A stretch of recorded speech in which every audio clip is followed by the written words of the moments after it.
यशोदा जी ने अपनी वो सखी से कहा, सखी वो तो सखी कहती मेरा बेटा तो रोए जा रहा है, ठीक ही नहीं हो रहा, करूं क्या। इतने में पार्वती जी ने ध्यान लगा कर देखा कि शिव कृष्ण के बिना नहीं रह सकते, कृष्ण शिव के बिना नहीं रह सकते।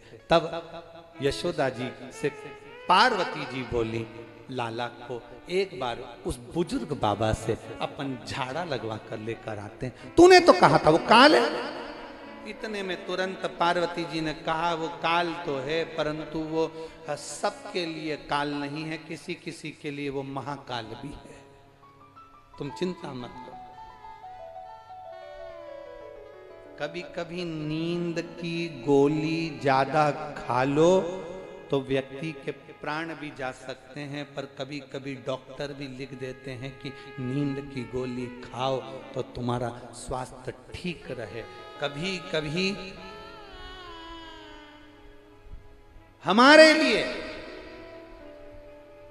गलत जगह पर जाना दुखदायी होता, और कभी कभी किसी व्यक्ति के जीवन में थोड़ा सा ज्ञान देना सुखदायी बन जाता, सुखदायी।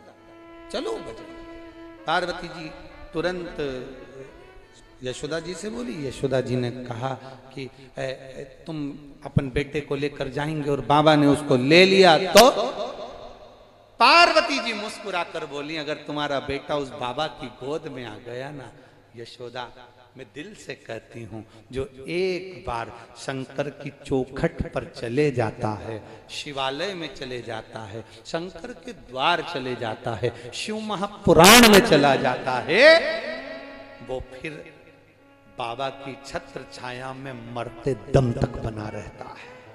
कुछ सहज। जरा एक बार पूरी महाभारत को उठाकर देखिएगा। भगवान कृष्ण ने अर्जुन को, नकुल को, सहदेव को, भीम को, युधिष्ठिर को बारंबार कहा, भगवान शंकर की आराधना करो। अर्जुन से कहते शिव की आराधना करो, भीम से कहते शिव की आराधना करो, युधिष्ठिर से कहते शिव की आराधना करो। एक बार भी भगवान कृष्ण ने किसी का नाम नहीं लिया कि किसकी आराधना करना। भगवान कृष्ण ने बोला तो केवल एक ही बात करी, शंकर की आराधना करो।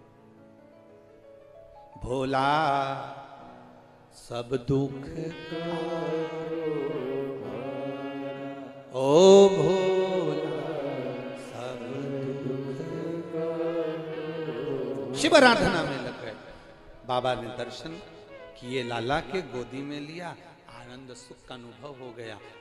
यशोदा जी ने कह दिया, पार्वती जी यशोदा जी से कहीं बाबा से कह दो यहीं रहे, जब तक रहेंगे तुम्हारा काना कभी नहीं रोएगा। भगवान शंकर से यशोदा जी ने कहा आपको यहीं रहना पड़ेगा। शिव जी कहते हैं इस कुंड के पास में मैं आशीश्वर महादेव के रूप में विराजमान रहूंगा, जो आस लगाकर मेरे पास आएगा वो दुनिया में कभी नहीं रोएगा। ये आशीश्वर महादेव ब्रज की रज में विराज। किस किस ने करें दर्शन? हाथ उठाओ जरा। नंदगांव के पास 1.5 किलोमीटर दूरी पर आशीश्वर वन में आशीश्वर महादेव। एक बार दोनों हाथ उठाकर बोलेंगे, बोल आशीश्वर महादेव की। हर हर। भगवान शिव विराजमान।